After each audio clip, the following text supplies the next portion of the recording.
This program was produced through the community programming facilities provided by Oceanic Cable, Honolulu. Look, Hawaii, all the things we are.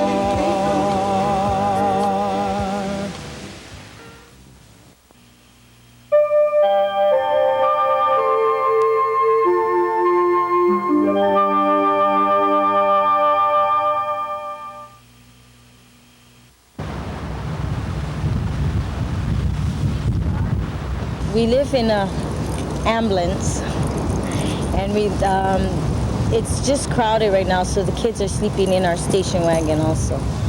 So the kids sleep in the station wagon, we sleep in the van. And we use a propane stove for cooking.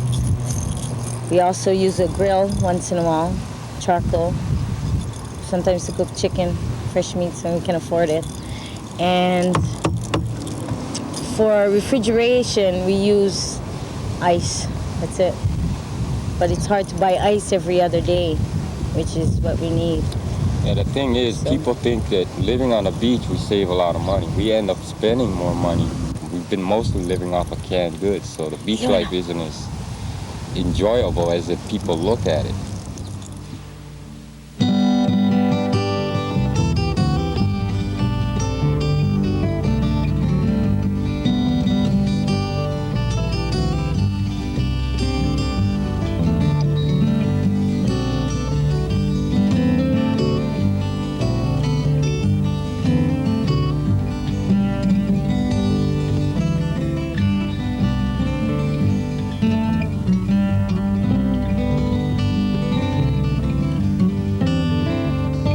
Hawaii. From majestic mountains to magnificent shores, her land remains a sacred key to the prosperity of her people.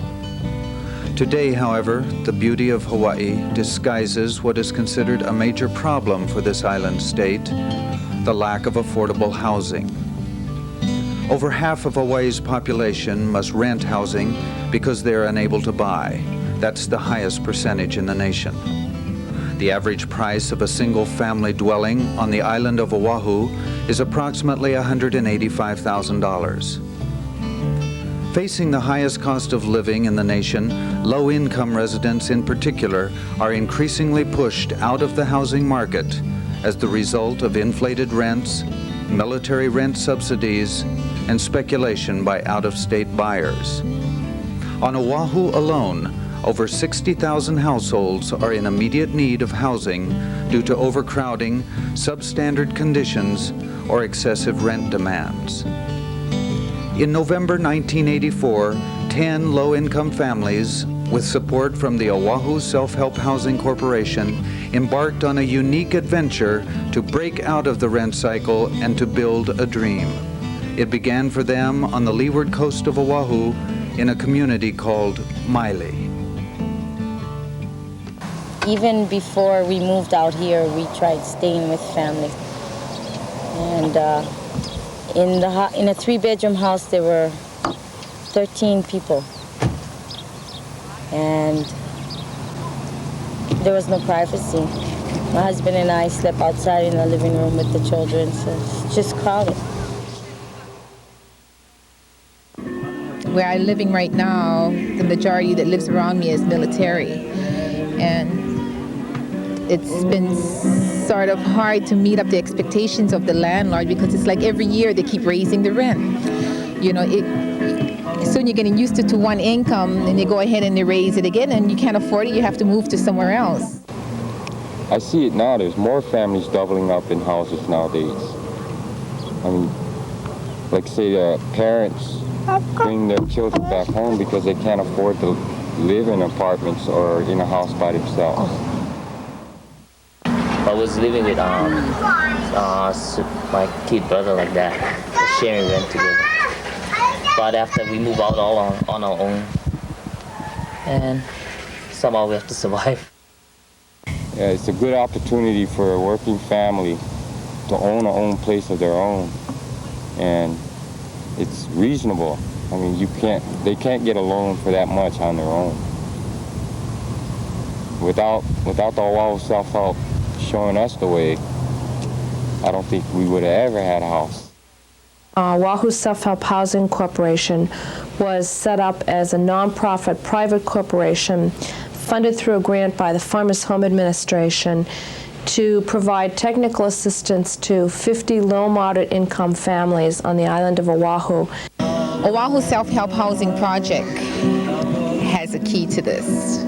Claudia called me in for my interview and told me that I was qualified and everything. I was very excited to know that dreams do come true. Initially, the self-help housing process starts with workshops, recruiting families, and explaining the entire self-help housing process so that each family knows exactly what they would be getting into on a project. It's a 3-bedroom, bath and a half, and it's a good-sized house. It's perfect.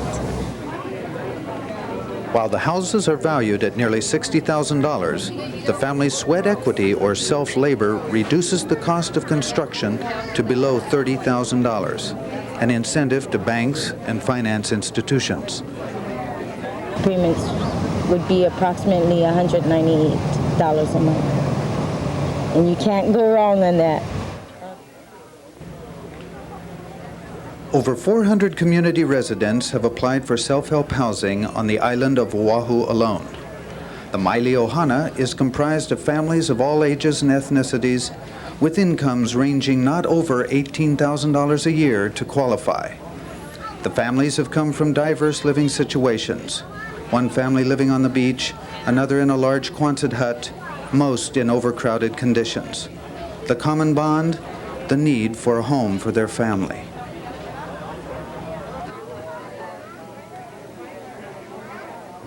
Before we actually get into the construction stage, we conduct a home ownership course. And the purpose of this is to, first of all, teach the families the legal and financial responsibilities of being a homeowner. We cover anything from property taxes, homeowners insurance, and so forth, to budgeting. It's very important to change a person's philosophy from being a renter to being a responsible homeowner. As well, we teach them what their obligations will be as a team member of the Self-Help Housing Project. And we also teach them, we prepare them for the construction period. We go over safety rules, the construction method, construction jargon, and so forth.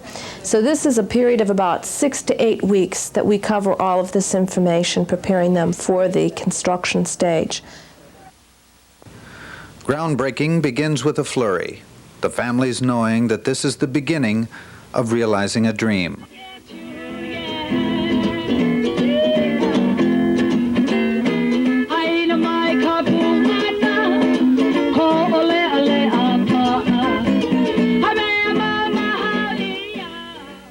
This is the beginning.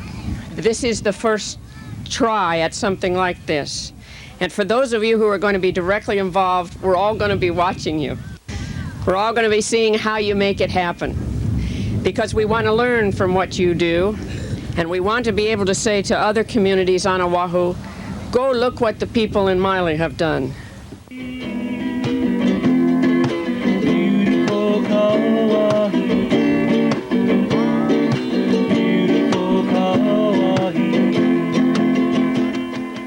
And all of you and what you will be doing here will serve to inspire the leadership that has provided this in the first place to work hard with all the other groups and entities in our community so that we can provide this kind of housing for people.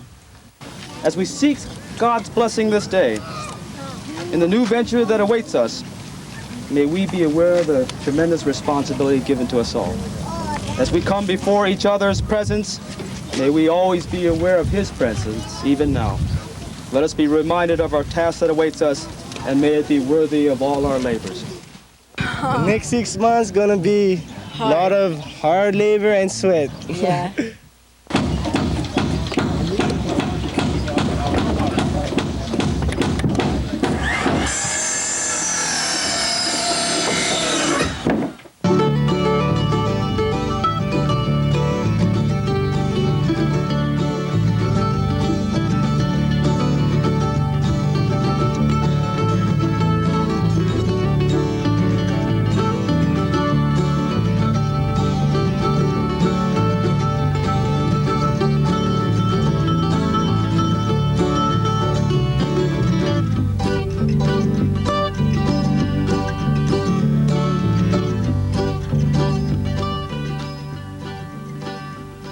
The 10 families, despite inexperience, faced the hardship of 6 to 8 months of physical labor with a strong commitment not only to building 10 quality homes, but building a neighborhood family, an ohana.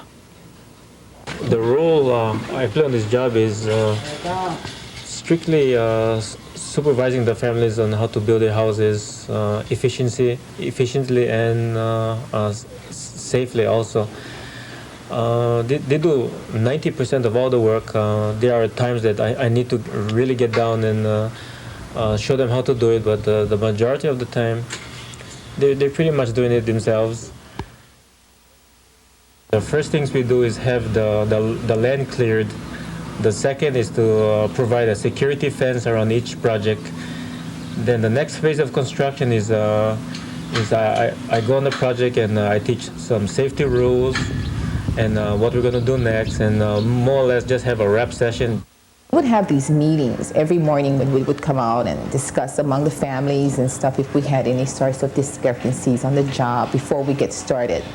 And if we do, we talk it out, we hash it out with each other, and then we close the meeting and we continue to work. So everyone would work together, all 10 families. Then the following week, that's when everything really gets going. We start to do the footings, we excavate for the footing blocks. Then the wood materials are sent in, and we start from the floor foundation all the way up to the rafters, and we stop at that particular phase and we go on to the next house. We work it all out together. If it's one person's problem between two people, the whole group gets involved. Because we don't want to see anything. We got to live together. We're a family. We'll be neighbors for the rest of our lives.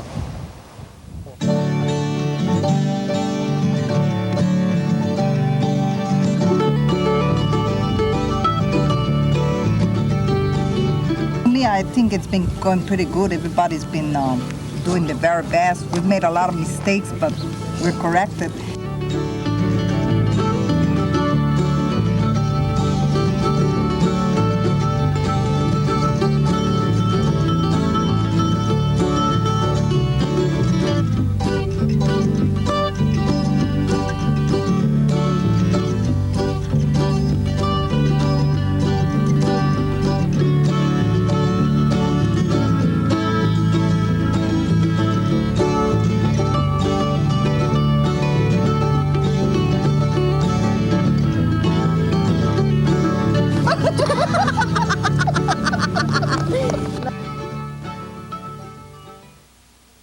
To be in a self-help housing project, you don't have to have any skills at all in the trades.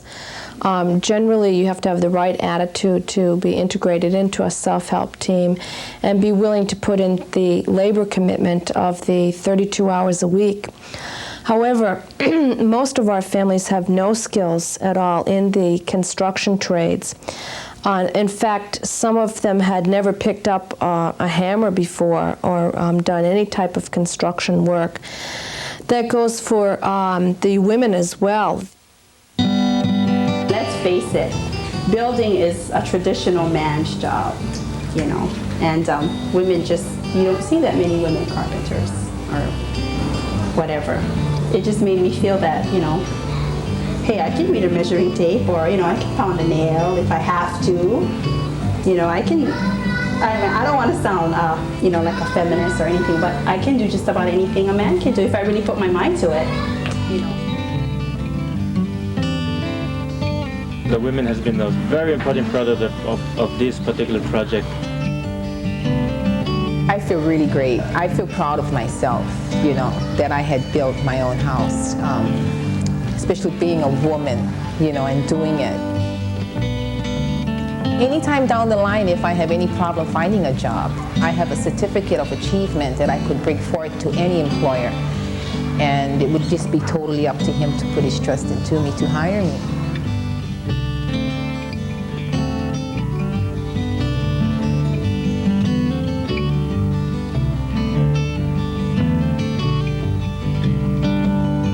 My being pregnant was a separate issue. I wasn't going to let it get in our way of building the house. And for the most part, I felt that I had wanted to do my part. Physically, I was very capable of doing a whole lot, you know, pounding nails or lifting beams or whatever it was that needed to be done.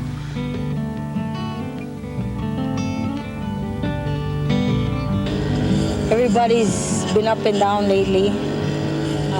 It's not as fast as it was in the beginning, but their morals are still there, still keeping going strong.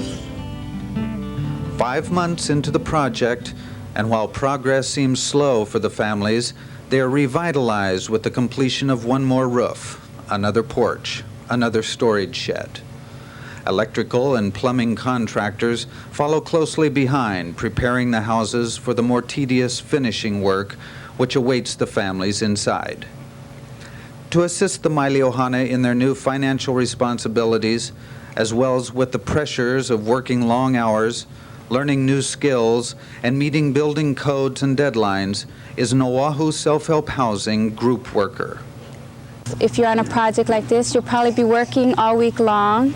Every weekend you're coming out, working in the hot sun, working construction, which is very tiring, and most of the families have had no experience working in construction. So they do get tired, they do get stressed out. They go home and they just feel like they don't have any time to relax. I feel my primary function is to keep the group together because that's the key to the success of the project. Yes, we have an Ohana in a sense that everybody had a share in fulfilling everybody else's dreams, and that we did have our problems, and and you'll find that people have problems no matter what working situation that that they may encounter. But I think what was really good about our group is that we managed to, address our problems and still come back together as a group to help each other finish the home, our homes. Work together and no gossiping, love each other, help each other, and most of all, patience with one another, because everybody makes mistakes, and there will be plenty of mistakes, but no tempers. Try to swallow it. You have to swallow your pride, swallow it, but smile. Even if you burn inside, smile, and keep the peace and unity. I think we're one step ahead of the traditional neighborhood. Normally when you move into a neighborhood, the first thing you want to do is keep to yourself. But there's no way we can do that because we've all worked together. We've all helped each other. Everybody has helped each other achieve their dream, and there's nothing that anyone can do to take that away.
This house is not a prefab house as others may think it is. There's not one construction member or wood that's cut to size. Everything has to be pre-cut, measured, and fitted on the job, which is why the families learn a great deal of building a house.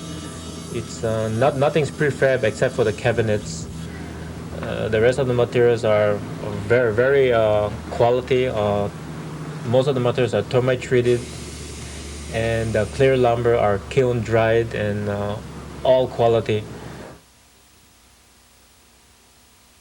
After 8 months of construction, at least 32 hours a week of hard work, including long weekends, the families face a final hurdle: inspection and approval by the federal funding agency.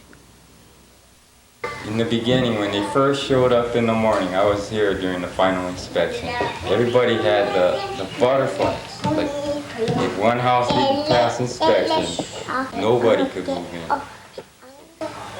And when we finally found out that all 10 houses passed, it was like just a big morale and boost. I mean, boosting the morale in this group. We all jumped for happiness, out in the middle of the road, dancing, screaming. Didn't know what to do. We were just full of joy. The houses approved, the Maili Ohana families begin to move into the house which each had selected through a lottery prior to construction. Yard work continues at a more leisurely pace, along with plans for eventual fences, carports, and gardens. At last, the families have time to reflect on what the self-help adventure has meant to them. Well, it's wonderful for one thing, and another thing is that I can do what I please, plant whatever I please, and you know, my kids can play, and nobody can come and tell me, you know, you gotta move out. The closeness, what we've built here, you know, it's beautiful feeling, very beautiful feeling. Go for it. That's all I can say. I mean, it's, you know, for like us guys, it was 10 months of hard work, but it was well worth it. It's like building a Lego set. You know, you start from little pieces and become, you know, you can make it to a real big castle. And this is what I'm doing at this point, is that my house is already done building. Of course, I did it with 10 other families. I didn't do it myself. And we all worked together. And now that we're all on our own and I want to continue building, I feel that I had achieved not only owning my own house, but something that had given me some sense of pride and dignity that I had done for my family, you know. Because we were so successful, I think it opens up doors for others, you know. I think people, bankers or whoever they ask for financing, will be more willing to take a chance on a project, you know, such as this. For people who are just starting off as, you know, others like to say low income, but I prefer to say people who are starting off, you know, because just about everybody's, you know, life at one point or another, they are low income, because when you first start off, you don't have any money, okay? So I think they'd be more willing to take a chance on people such as my husband and I, who are just starting off, who have a young family, you know, who can't afford to go out and buy conventionally. So I think in that sense, you know, we have helped a bit to open doors for others. Oh boy, this is it. This is a dream come true. Finally getting a home like this, it's really a big help for my kids. Now that they have a place where they can grow up together with all the rest of the children around the street. Instead of, you know, going from apartment to apartment until we can find an affordable place. Sometimes we even had to live on the beach. Now they got a place where they can stay put and be raised up in the same neighborhood for the rest of their lives. Yeah, no more traveling from beach to beach either. No more cold showers. Now they have hot meals, fresh vegetables, fresh meats. No more, well, not too much of the canned goods, but just fresh things.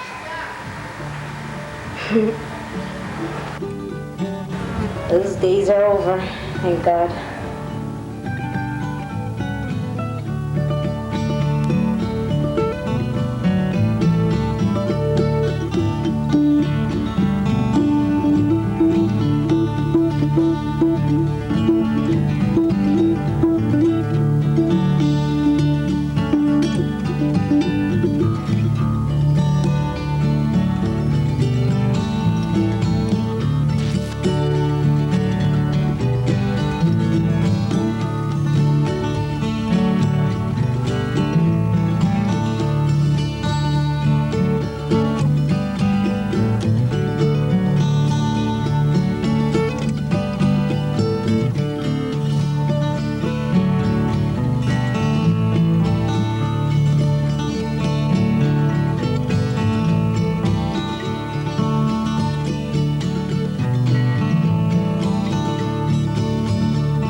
This program was produced through the community programming facilities provided by Oceanic Cable, Honolulu.